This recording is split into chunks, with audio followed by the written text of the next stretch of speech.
Hello and welcome to Faces with Columbus City Schools, calling all parents and families. Do you have a 504 or spec ed services or need an IEP? Seneca, are you walking us down some kind of alphabet street? Why, yes, I am. Today is all about special education and transitioning for life after high school. We will talk to CCS experts, including parents, on advocating, communicating, and working together to open the doors to access and academic achievement. Then we will sit with students who will share their amazing journey of strength, resilience, and perseverance. But before we do, we have to do what we do.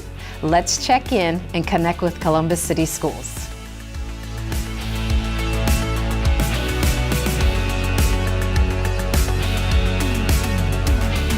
I sincerely hope that Wellness Week offered a rejuvenating break to all of our students and staff. As we embark on the weeks ahead, let's channel that refreshed energy into finishing the semester strong. Alpine achieved the most significant reduction in chronic absenteeism, and to celebrate, the Columbus crew hosted a pep rally to cheer our students on. Congratulations to these students at Alpine Elementary School. Earlier this month, in a collaborative effort, American Electric Power welcomed 50 11th and 12th graders from Columbus City Schools to one of its training facilities.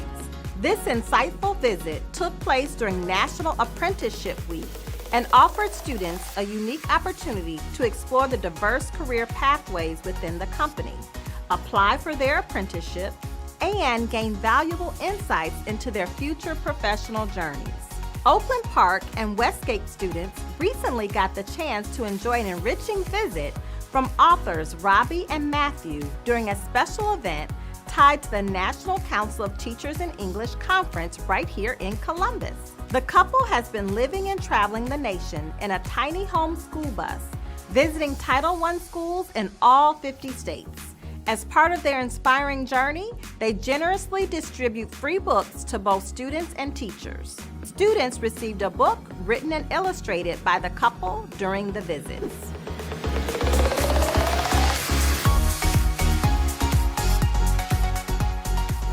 Thank you for joining us this evening. Today, I am so excited with the guests that have joined us today. For the first time in our Faces series, we have a parent of a Columbus City Schools senior that's going to join us. And you will also see two seniors that are going to be graduating this year in the class of 2024. This is a first for our show. But before we speak to those students, I'd like to go ahead and take a moment to introduce our current guests for you. First, Ms. Sharon Jones, who is the parent of Daniel Jones. I can't wait for you to talk and share your wisdom with us this evening. And then we have Jackie Hughes, who is a transition coordinator at Fort Hays High School. Thank you, Jackie, for joining us. Thank you. And then last but not least, we have Maria Angel, who is the transition coordinator at Fort Hays Career Center. Did I get all that? Yep. Okay, great, perfect. So first and foremost, I think most of you know that I join you in this walk along this very special journey that families have with special education. It's not an easy walk, but it's a walk that we do because it's for our students. So before we dive in, I want to just go ahead and clarify some terms that laymen might not know, right? The common average person might not know. So when we talk about special education, what does that mean? What are we talking about when we say special education? Well, special education is a way of educating our students and providing them accommodations to help meet their unique needs, their disabilities, and their differences. So we really work to level the playing field to ensure that they receive their best services and receive the equal education that others are receiving as well, but providing them that specific accommodations or modifications to allow them to continue into the educational system. Okay, thank you. Thank you for level setting that term, right? Mm-hmm. Another term that we also hear, Jackie, is this word IEP, right? We have a lot of acronyms in education. So tell us, number one, what does it stand for? And then how do you use it in the district and in all districts, actually? Well, the IEP is an individual student's education plan. So the team, there's a team of individuals, including the parent and student, that meet every year to revise the plan and make sure that as they're growing and progressing, that it changes to meet their new challenges or their just their goals after life. The transition plan is a huge part of that, and that starts when students turn 14 years old. Okay, and that word transition too, because I know last year when we did a transition fair, right, a lot of people wondered, what is that? Are we talking about transitioning to kindergarten? So can you just talk a little bit about transition in this context? Yes, transition services. Ohio, we're really fortunate. Federal law states all students have a transition plan beginning at age 16, but Ohio is really, I think, ahead of the curve, and they start their services at age 14. And is specifically in Section 5 of the IEP is the team, the transition coordinators such as Jackie and myself. We look at these 3 areas to help meet students' future goals, and that is in the area of academics, in the area of employment, and in the area of independent living. And so our focus is working with the student and the families to really help make sure we are meeting those secondary goals to ensure that we meet those post-secondary goals. So we're doing lots of activities with them while they're still with us in order to help prepare them for those post-secondary goals. And as you know, I'm also a parent and walking this journey with you, and the fabulous transition coordinator for my own children is Ms. Hughes. So it's very personal to me as well, and the importance of us preparing our students for what they need is it's important. It's vital to their success after they graduate. And so, and I'm glad that you talked about the partnership piece. And every session we've done this, we've talked about the partnership and how it's very important, the success of students. So I want to bring you in, Ms. Sharon Jones, into the conversation. So can you talk a little bit about how you have worked with transition coordinators to help Daniel be as successful as possible? Well, let me start out by saying I too was one of those parents who was like, what is transition? And I'll be honest, with COVID, intersecting in our lives, it took a while. I think he was probably a sophomore before I really fully understood it.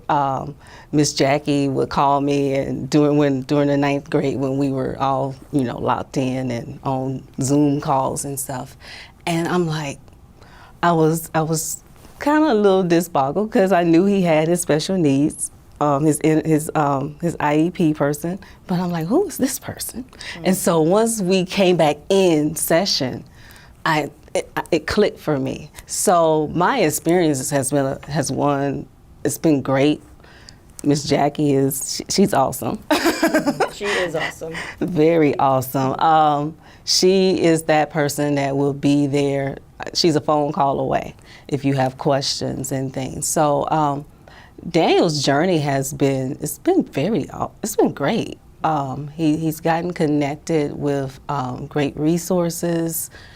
I've thrown in a few things. Ms. Hughes, is there something that you can do to help him with ABC? All different things. And as much as she can, help, they've been there, and it's just been an awesome experience. Good. And so at the top of the meeting, we mentioned transition coordinator, and many people in the special education world know intervention specialists, at least we know up until age 14. And then there's this position, transition coordinator. So can you talk a little bit about what a transition coordinator, what is the work, and how do you help to support the students and also families? Well, I'm one of 5 transition coordinators that are based specifically at a career center. So Ms. Hughes and the other coordinators around the district we have one at every school. Some require 2 transition coordinators based on the amount of students. And they do the hard work of connecting them to opportunities for Ohioans with disabilities, to help them connect to summer work programming. But then what's really important, because we know post-secondary outcomes they're better when we are connected to Career Center programming. Mm-hmm. And so she will be with them when they're at the high school, go on the Career Center visits, help them apply to the Career Center, and then myself and my 4 other colleagues, we receive them on the other side of that journey, and we help make sure they have the accommodations that they need at the Career Center site. And we have just so many opportunities for our students, and I specifically work with our off-site job training programs for students who really there's goals or looking at attaining those job skills that they need to be successful. But we have music that I know, yes, that we have at Fort Hays, and art programs and transportation, construction, downtown high school, information technology, fire, law enforcement. There are so many options for our students before they leave us. And my sons, I had my son in the film and television program, and my son that's still a senior now at Fort Hays, he's in the audio digital program, thanks to Ms. Hughes. And so he is getting what he needs to help connect him to that later potential job, that he loves, and he's really succeeding. And it's also not about those skills that you're learning in those programs, but it's the socialization. It's the transitions and the working with new people and working with the instructors, because it's a new, just a whole new experience for them that is helping them prepare for that post-secondary life in many, many ways, other than just that specific program. You said so many powerful things in that. And no, I just want to punctuate the importance of that all learners have value, right? Yes. And that it's really looking into each individual and finding that and helping to prepare for the next, right? So a lot of planning, a lot of preparation, and a lot of individualization, which I would say a lot of our students having that IEP is actually a great thing for that reason. And I think a lot of students, we always talk, every student could use a transition coordinator, right? Helping give them that guidance and that support, because we are a phone call away. I couldn't help transition my own children, but I relied on Ms. Hughes to help them with that application process. If something is happening, she checks in with Mr. Van Bibber and the transition coordinator, Dr. Burke at Fort Hays. So it's a team. We are such a team and united group of folks working for the benefit of our children. And the work programs, this is important to highlight as well, the community partnerships, because the work programs, we are partnered with Columbus City Schools Food Production Center, Life Care Alliance. Our environmental services program is at 3,700, so our district offices.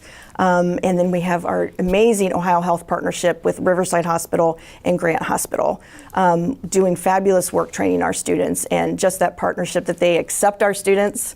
And we had a wonderful meeting yesterday where the manager said that our students actually help uplift the workers there. So that provides a whole different sort of set of the value to what we do and what we do here in Columbus. That's powerful. And I want to give a moment for that, because everyone has value, everyone. Absolutely. And so you mentioned a couple important pieces of the work of family and community engagement, the partnership piece. So Jackie, I want to talk to you about, because clearly you have Ms. Jones here who you work in partnership. Talk to me about how you work with the families and the parents alongside the students. Well, I think it's really important from the very first day of school, even before that, summer break, we start looking at our list of new students and just starting to reach out to the families and the students to let them know who we are, what transition planning is, and then just keep that communication going all 4 years and just being available, however families choose to communicate. Some families you may see in person a lot more than others, but then you're available on your phone, through email. So you really have to know the students and the families and get to know what the needs of each student is. Sometimes families don't feel like they can contribute. You can. You know your child best. You must. Yes. And so come to the table with us. And we, as school individuals, must invite our families. The onus is on us to open that door. And then also recognize their talents and encourage the rise and the fall, right? Did I get all that in summary? I really like, it's important to make sure we know the falling gives us just as much information. My child did not like his summer work experience. So we learned about that, but we learned what was troubling for him, right? So that was also, even though he did not like it, it still provided a very important experience for both himself and for us as his family to say, okay, that didn't work. So we know what he didn't like about that. And I think that that's very important. And I like to say to families, we're equal partners at the table, right? Yeah, we come as equal partners. And so I think that's really important to make sure our families understand that we're here for you and to walk with you. Like you said, holding her hand because they'll hold it back. Yes. And that actually brings us to our last question about why is this conversation that we're having important? So if you wouldn't mind sharing just a little bit about your thoughts, why is this important for other families to hear? I've had numerous conversations with those who, whether they had a child that was special needs or not. And the thing that keeps coming up is the stigma. It's important because we have to break that stigma that our kids cannot. They can. I remember, I'm sitting here as Ms. Hughes was speaking, I remember when Daniel was in middle school, they read a book by Sharon Draper called Out of My Mind. And it tells a story of a young girl who was dealing with cerebral palsy. And she was not able to communicate, to speak, I should say. She could communicate, but she couldn't speak. The end result of it, her mother advocated for her. If she had not, she would have been in a wheelchair all of her life. But this mother advocated, and the nurse that came in to help the mother advocated. So you have community there together. And it turned out this child was a genius. She couldn't speak, but in that brain was genius. My pastor always says, all of our children are geniuses. You have to find what that one thing is and pull it out, hone it in. And so it's important that we hone those things in and not look at the outside cover. You know that don't judge your book by the cover. Don't judge the book. That's your child. Love your child. Fight for your child. And push your child. That's beautiful. That's beautiful. I'll let you, Maria, have the last word on that question. I think what's so important about this is those barriers that we work to remove, and that we work with that family and we work with that student to help make sure that we give them the same opportunities and the same access as every other child. They may attain it a little differently. They may attain it with a little bit more support, but that's what we're doing. And again, I can't say enough about the partnership that we have with our families and the students and all that we do, that we walk with them through every step of that process from the time that we get them in high school. And so it's a joy. I always tell families it's an honor. It's an honor. It's an honor to serve them and their children. Yes, and you know, it's been my honor to sit with the three of you here today, and I just want to leave you families that are sitting on this other side of, you're not alone. As you can see, as parents, as professionals, please don't struggle and suffer in silence. There is help within the schools, within the community, and there is power in this kind of a partnership. So thank you all for working alongside us to support the gems and the very precious beings, our CCS students. Thank you all. All right, so we have another first for you today for our Faces series. I am so lucky and honored to be sitting amongst two of our very best Columbus City School students. I have with me today Daniel Jones, who is a senior at Fort Hays High School. Daniel, welcome. Nice to meet y'all guys. My name is Daniel Jones. I am a senior at Fort Hays and currently on the road to college. Awesome. And then I also have another senior, Abdu Kinte, who is at Independence High School. Abdu, welcome. Nice to have you today. Good. Nice to meet you, Ms. Holder Miriam. Thank you. I appreciate it. So I really want to just talk to you guys about the work that you've done in high school and preparing for what comes after high school. So let's go ahead and dive right into it. So Daniel, talk to me. What has high school been like for you, and how have you been preparing for what comes after high school?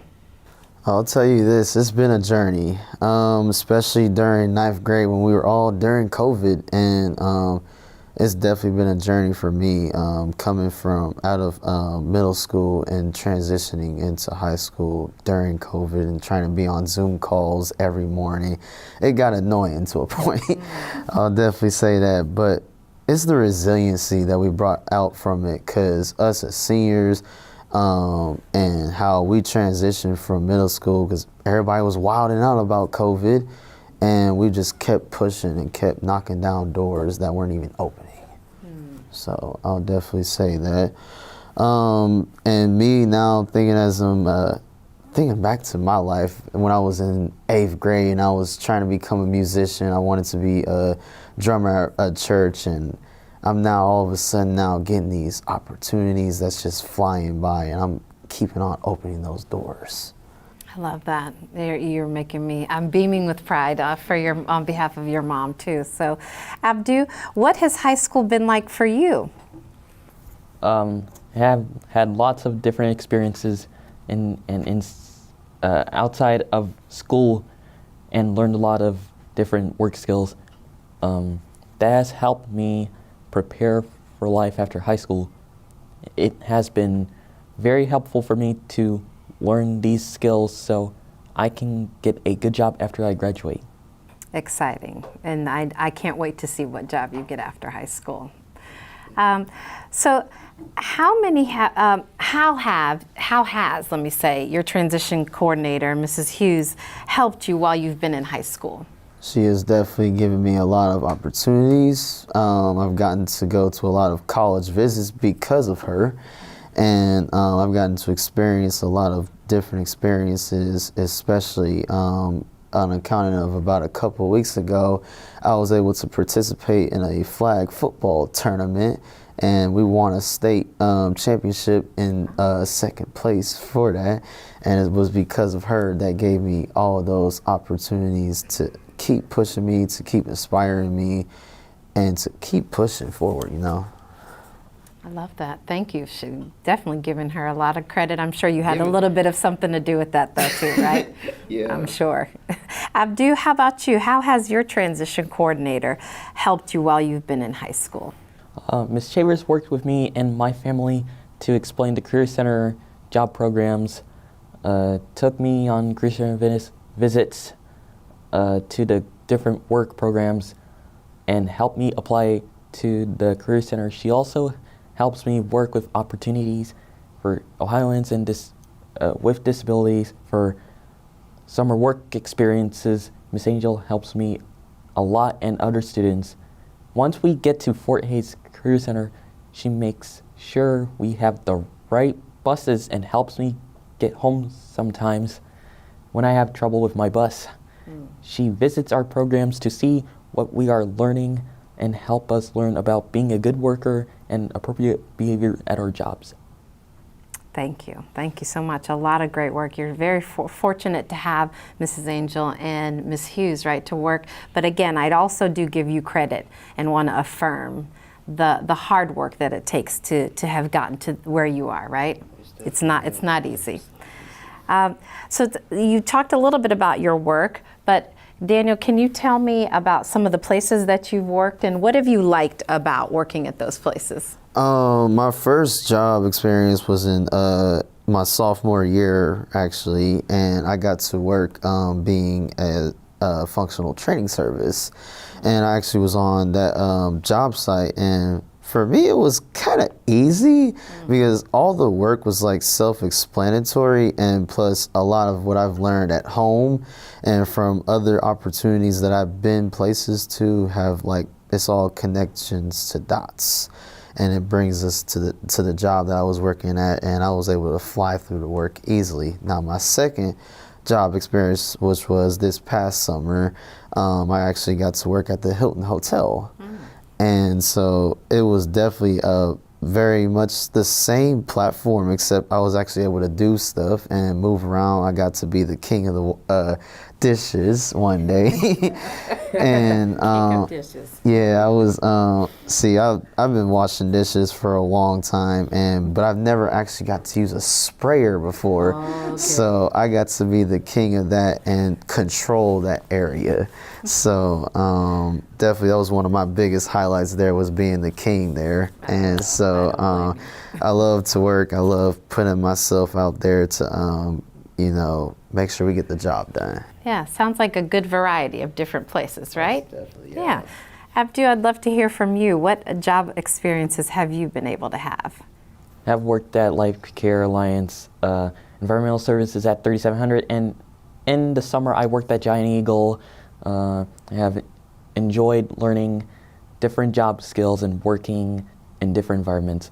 I learned that I like cleaning, breaking down boxes, and I like meeting new friends. Yes, and I've actually been able to see you at 3700 a couple times, and I must tell you, audience, that I actually had the pleasure of having Abdu in 4th grade, so this is a great full circle moment for me. So I'm trying not to be emotional when both of you are speaking, because I will tell you, I see my own sons in both of you, and I'm so very proud to be able to sit here and share your stories with our families. I'm very happy to do that. So with that, I want to talk to you about hopes and dreams, because everyone hopes and dreams about something. And so share with me, what do you hope, what do you see in your future in terms of what comes next? After high school, I'm planning to go to Columbus State for the Columbus Promise program, and then I would like to transition to Central State, and I want to forge into more music, since I'm a percussion player at Fort Hays. Miss Hughes can vouch for me. I'm like probably one of the top students that drums there. So I would definitely say I will keep pushing towards music, and I have another goal towards journalism. My mom always hears me talking about the games during the games, so I would talk during even OSU, as I'm going to root for them this weekend as they play against Michigan next week. And so I always talk during games, and I'm like, you know what, why don't I try out journalism? I mean, I love to write, I love to talk, and as you see, I'm very comfortable in this space. I see it. So I would love to easily get a job here or something like that. You might take over my job here soon. This might be a problem. I love it. I love the confidence. I love it. What about you, Abdu? What do you look forward to after high school? What are your hopes and dreams? I hope I get my dream job at Target so I can clean and perform stocking duties. I might look at Project Search for next year, which will give me more time to build my skills. It is a full-day work program at the Hilton at Easton. I enjoy working and want to earn money to help me and my family. I love that. Thank you. Yes, definitely snaps for both of that. I love Target. They get a lot of my money, Abdu, so I might see you there. So with that conversation, first and foremost, I want to tell the audience that through this conversation, you've seen the power of partnerships. So when our families, when our students, and when our teachers are coming together to work together, this is the proof. This is the evidence. Two strong, courageous young men that have had the ability to sit and share your hopes and dreams with us. So I thank you all. I thank you for listening. We'll see you next time. Thank you for joining Faces, the show that gives you access to all points Columbus and Columbus City Schools. From our district departments to community partners, we are bringing families, schools, and communities together for a conversation to discover what connects us all, the joy of learning. Remember, be courageous. Be yourself. Be the light you wish to see.